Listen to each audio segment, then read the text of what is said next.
So there's a ton of question marks around the Red Sox right now. We don't even know what's going on. The Mookie Betts deal is not even finalized. Evidently, there's some kind of issue with the pitcher that they got from the Twins that the Red Sox have a problem with. So that deal has not yet been finalized. MLB's investigation into the Red Sox cheating accusations of 2018 has not yet been resolved. But one thing has been apparently decided, and that's the new manager of the Red Sox, and it's going to be Ron Roenicke. So we can discuss that. And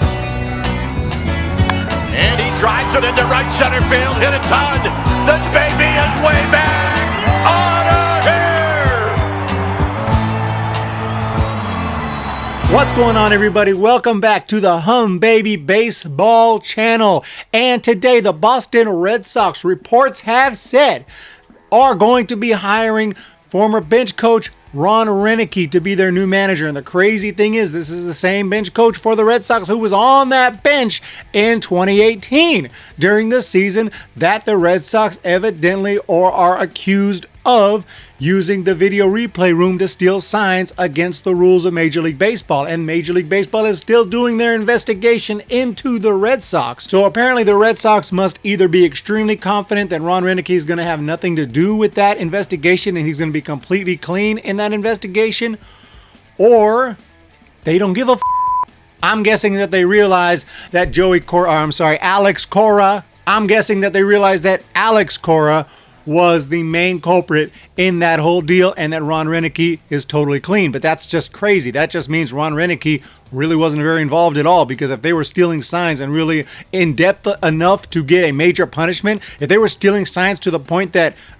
Alex Cora is going to get suspended, well, he's probably going to get suspended for his Houston Astros involvement, but even so, the 2018 investigation is still going on. And if that was a big enough deal to merit suspension itself on its own, then how in the world does the bench coach have no clue what's going on? He's completely clean in this. Well, that means he wasn't a very involved bench coach, but that's still the guy they're picking to go forward. So it's kind of a weird hire. I personally thought they would definitely be hired either from outside the organization or possibly promoting a manager from the minor leagues. I did not think somebody who was on that bench in 2018 would get the job.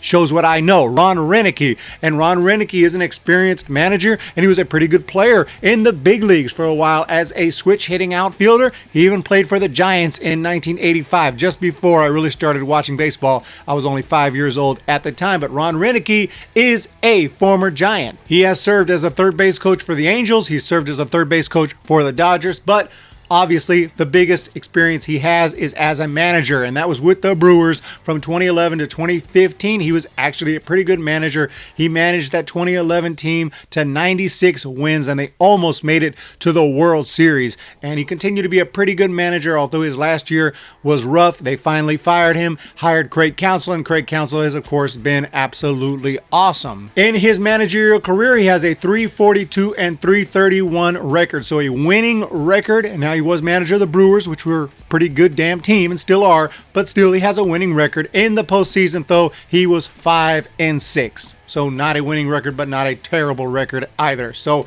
Ron Roenicke will be taking over as manager. And this guy, I always thought was a pretty good manager. He was very feisty. He would get out there and argue his case if need be. He would get ejected if need be. Not that that's all that makes a good manager, because Gabe Kapler is that also. But it does mean, you are passionate. You do care. You'll go out there and defend your player, and he will do that. And obviously, like I said, 96 wins in his first year. It was 2011. He's a little bit older now, in his 60s, but still seems like he's sharp. And the Red Sox, of course, are going to hire who they think is going to be the best manager. At least you would hope that's what they would do, although there are concerns that the Red Sox aren't so worried about winning right now. They're more worried about getting under that cap space, getting under that luxury tax, and trying to save money by moving a contract like Mookie Betts, the best player in the game. So clearly maybe 2020, maybe they're not really worried about winning much in 2020. Maybe they're looking beyond 2020, which will piss off Red Sox fans because they actually have a good team. It's not like they're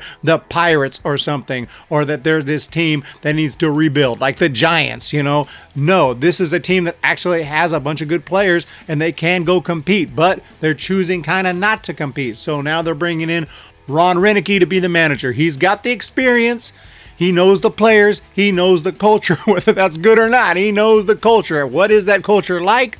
I can't say for sure. I'm not going to say that they're just flat out straight crazy cheaters, because we don't really know. The investigation is still going on, and this seemed to be a much more subdued case, unlike the Astros, which was much more blatant. So we'll have to wait and see what goes down in the investigation. But because the Red Sox are making this move, you can assume that they know a little bit about what's going on in the investigation. Ron Roenicke is obviously not going to get suspended. There's no way they would hire him and then let him get suspended and then have to fire him and just, I mean, they cannot be that stupid. We have to think that Ron Roenicke's clean in all this, and he's going to come out clean after the investigation, which is coming to an end very soon, and then they'll make it official that Ron Roenicke will be the new manager of the Red Sox. Normally, I'd say I love the move. I think it's a great move. I have no problem with it. Ron Roenicke, experienced, seems to know what he's doing, deserves another shot at managing after managing the Brewers pretty successfully for about 5 years.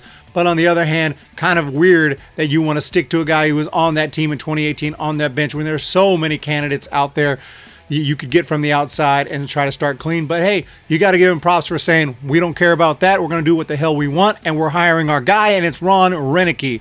Can't say the same for the Mets when they said, oh no, Carlos Beltran's in a little bit of controversy. Gone. Let's get someone else. You know, personally, I would have loved to see Carlos Beltran keep that position because I kind of feel bad for the guy. Got hired. He's so happy for his family. He's going to go be a manager, and then all this stuff. And you can say, yeah, hey, it's his own fault for what he did with the Astros, and I can agree with that. But at the same time, I could feel bad for a guy who just lost a job that he thought he was going to have a dream come true to be a manager at the big league level, and it's just gone just like that. So that kind of sucks. I'm sorry. It just sucks. So what do you guys think of Ron Roenicke? What does this mean? What does it mean that they're hiring somebody who was on that bench in 2018? What does that mean? Does it mean he must be clean and Red Sox aren't too worried about it? Alex Cora was the main culprit? Or does it mean that the Red Sox just don't care? I mean, what does it mean? Let me know below. Give me your thoughts below. Thanks guys so much for joining me on this video. Gonna have more content coming really soon. Make sure to check out the links in the description. You can check out my Patreon page as well. That is the best way to support Humm Baby Baseball, and you'll get special content including blooper reels, including movie reviews, including non-baseball stuff. It all goes on my Patreon page for my patrons only, so check that out if interested. Y'all have a fantastic day. I really do appreciate you all. Thank you so much. Hit that like button and that subscribe button if you haven't already. Thanks for supporting Humm Baby Baseball. Helping me get to 2,000 subs would be awesome. We're going to have some guests on here as well very soon. We're going to do big things in the baseball community right here on Humm Baby Baseball. And we'll talk to you later. See ya! When the Giants come to town, it's bye-bye, baby. Every time the chips are down, it's bye-bye, baby. History's in the making at Oracle Park.